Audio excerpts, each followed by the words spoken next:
Lately, I've been having more and more nightmares. Now, I'm not one of these people who can normally sleep particularly well anyway, perhaps due to my weight, perhaps because I'm particularly sensitive to stress, I don't know.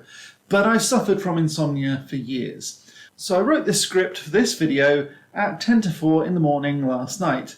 Or this morning, I guess. So I'm hoping that it is coherent enough to follow, but I wanted to explain about one particularly deep rabbit hole on the internet and why these rabbit holes are so appealing in the first place. Let's back things up a little bit, because you may think you know what a rabbit hole is, but there's something about rabbit holes that most people just don't understand. The term rabbit hole first came about after the 1999 movie The Matrix, where Lawrence Fishburne's character Morpheus says, "You're here because you know something.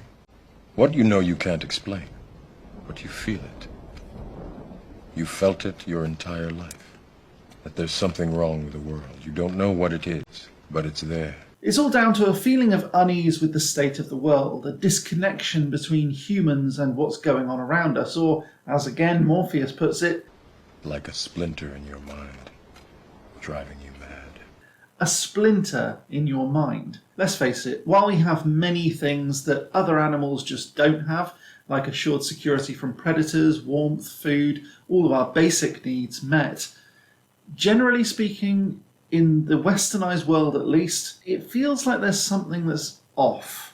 This rabbit hole phrase suggests that, as mad as it may be, the truth is out there, but you just need to follow some sort of tunnel or inquiry line that takes you to often a weird place. I guess for many of us there is a splinter in our mind, as Morpheus calls it. So where does that splinter come from? For me, it definitely has an origin that's even got a time associated to it, and weirdly, that time, for me at least, was before my birth, and I just can't get over why this is the case. You see, in the 1950s, the world was blooming, at least in the West, where we were seeing abundances like never before dreamed of. The golden age was coming, and everybody seemed to know it. Even comic books at the time depicted a future where anything was possible. Where are those flying cars? The image of flying cars and technological advancements captured the imagination. And then came the 1960s, the summer of love, and while there was an ever-present threat of nuclear war, which clearly isn't a great thing, and it's even been pushed all the way to the present day, the feeling was generally one of optimism, culminating with the moon landings, of course. Wow, men on the moon? Off-world humans? Surely technology will finally deliver on those flying cars now. And yet, here we are, 56 years later on, and still no flying cars. A lot has still changed, of course. I was there at the birth of the internet as we know it. I was working on designing web pages, interactive websites, programming database-driven websites, working at a mobile phone company at the very heart of the explosion of mobile technology. Christmas 2000, I did overtime where everyone seemed to get a new mobile phone as their gift that year. I'd already had my own mobile phone since 1997. I was such an early adopter that I could only phone landlines at the time because nobody else that I knew had a mobile phone that I could call. I couldn't even text anyone because it hadn't been introduced on my network yet. So why am I talking about phones when we're discussing rabbit holes, and why doing this on a magic channel? Well, because it gives an idea of where the world was going and a perspective on life that was full of opportunities at the time. These opportunities seem to have been missed, and it's that feeling that I want to capture in this video. Rabbit holes are areas of the internet that are particularly attractive to people who, like me, see what could have been, recognise that reality nowadays just doesn't match up to the hype, and wants to find out why. Now, I don't want anyone thinking that I'm not happy with my life. Trust me, I'm loving my life. I'm overwhelmed by my awesome life. I've got a great wife, a job that I love, a lovely home, and a nice car. I go on holidays and I have a fair amount of freedom to do pretty much what I want when I want. But there's definitely a sense of a world that's missing the point of it. I remember when the internet first started expanding. Many of you watching probably won't remember a time without the internet, and so for those of you unlucky enough to be young enough to have grown up exclusively within the internet era, And I say that deliberately. I wanted to look back on that for you. It may seem like a nightmare to you. Imagine going to the pub with your friends and not having a mobile phone, no internet.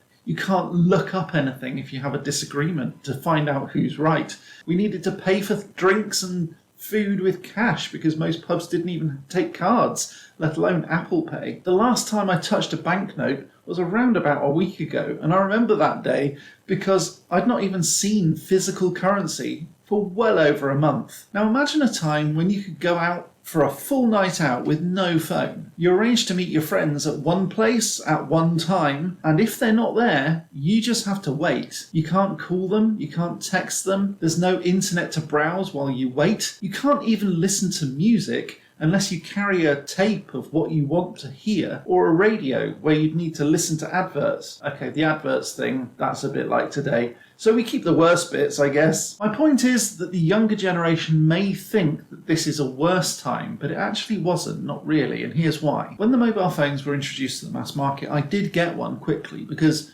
I could see the benefit that it had for me. It solved a problem. I lived in the countryside and I didn't drive, and I needed to wait for hours for one of those 4 buses that went to my village, and it dropped me about a mile away from my house as well. I had to walk home in the winter in a dark lane. How dark? Pitch black if the moon wasn't out. I once literally walked into a fallen tree because I couldn't see anything at all, not even my hand in front of my face. It was like being entirely blind. Is it better now? Well, it's certainly more comfortable, but I'm not sure that that's always a good thing. So why am I telling you all of this on a magic channel?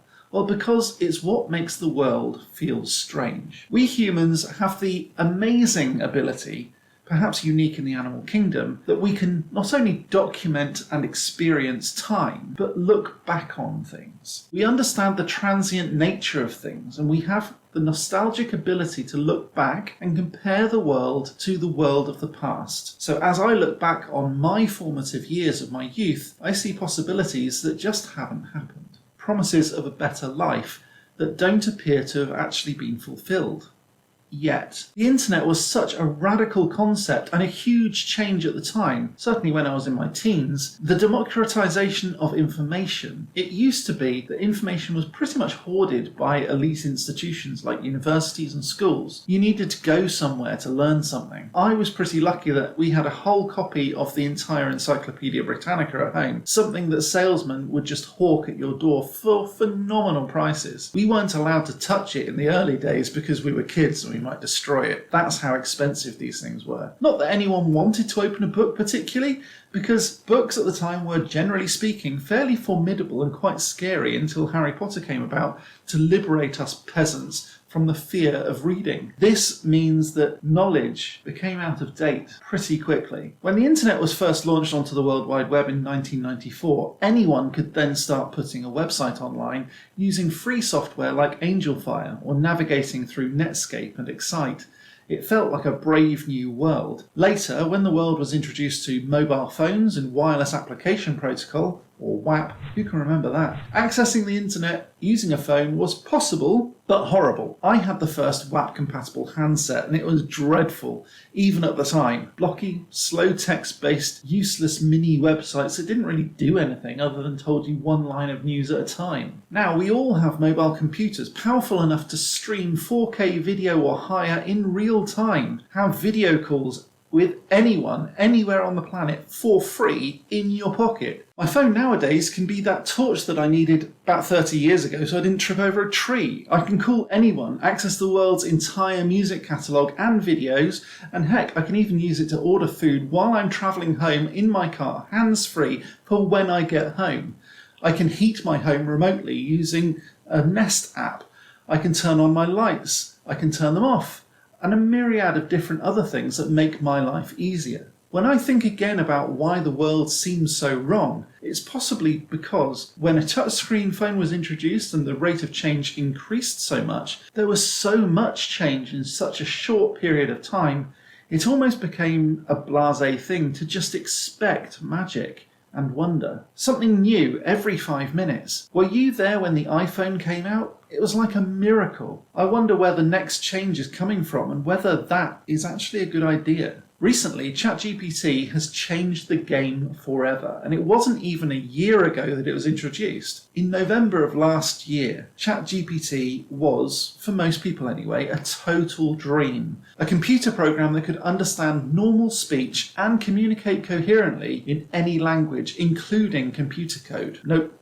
Can't do that. Well, now you can, and it's pretty much instant. If you want to superpower it, you can do what I've done and integrate it into your mobile phone so that you can just ask Siri and it uses ChatGPT as an API. I'm not going to get into all of that right now because other people have done that, but using text-to-speech and speech-to-text, you can even make personal assistants robots with more functionality than anyone could have thought possible, even in 2022. At this point in time. When I was at university in 2006, before the introduction of the very first iPhone, people were talking about the amazing possibilities of AI. But it's almost a bit weird thinking about it now. It's basically moving Lego. It's nothing compared to now. If I could have told them then that a computer would be able to scan the internet, categorize photographs and drawings of cats, and then create its own photorealistic cat image from scratch, that is entirely original, without copying, based on rules that only it knows, most people would say that that functionality is a very long way off. Now we just take it for granted. I remember being amazed when I first heard about it, but now it's available to everybody and anybody via apps and websites on mobile phones. And the uptake of these tools is just faster than ever. We have websites like DALL-E and Firefly, where we type prompts like, "We want a turtle eating a pizza," and now we get an image like this. It's just bonkers. I guess the speed of change is increasing, and that's a scary idea, and even the father of AI and machine learning has warned that the development of AI is moving too fast. This is a genie that we cannot put back in the bottle. Will YouTubers like me even exist in a year? Will everything on the internet be AI generated? Well, if you've heard of the dead internet theory, perhaps you already wonder these things yourself. So what does that mean for rabbit holes? Rabbit holes are a comfortable way of making sense of the world. There's so much uncertainty in the world. Looking into whether the world is ruled by lizards or that the moon is actually hollowed out as a space station is just a distraction from our normal lives. And that's probably not necessarily a bad thing. Now, I'm not saying that the moon isn't a hollowed out space station. You can make up your own mind on that one. But it's all part of getting away from a life that is less and less rooted in nature. And I think that's where we humans find it hard to adapt at the pace that we need for our modern world. Everyone is hustling to try and get ahead. And while everyone's trying to monetize their existence, they're going faster and more efficiently. With the growing population as well, it's no wonder that development and progress is at an all-time high in terms of speed. As things get faster, so we expect instant gratification. TikTok and YouTube Shorts are evidence that attention span of the world is greatly reducing. I can put out a video now, and if it's over 30 seconds long, it probably gets much worse response than something that's shorter. But can you even deliver anything of value that's under 30 seconds? That's definitely a challenge. When I consider how I want to live my life, I want to offer value. I want to make sense of insanity, and the world is pretty crazy right now. I don't think that that's going to change anytime soon. When I look at many areas of social media, I see hate posts and division. Why can't we all just get along? Perhaps that's why rabbit holes hold such an appeal. It tries to give meaning to the unmeaningful. Perhaps it gives a hook or an explanation as to why things are the way they are. I guess we'll never know. Ray Magical.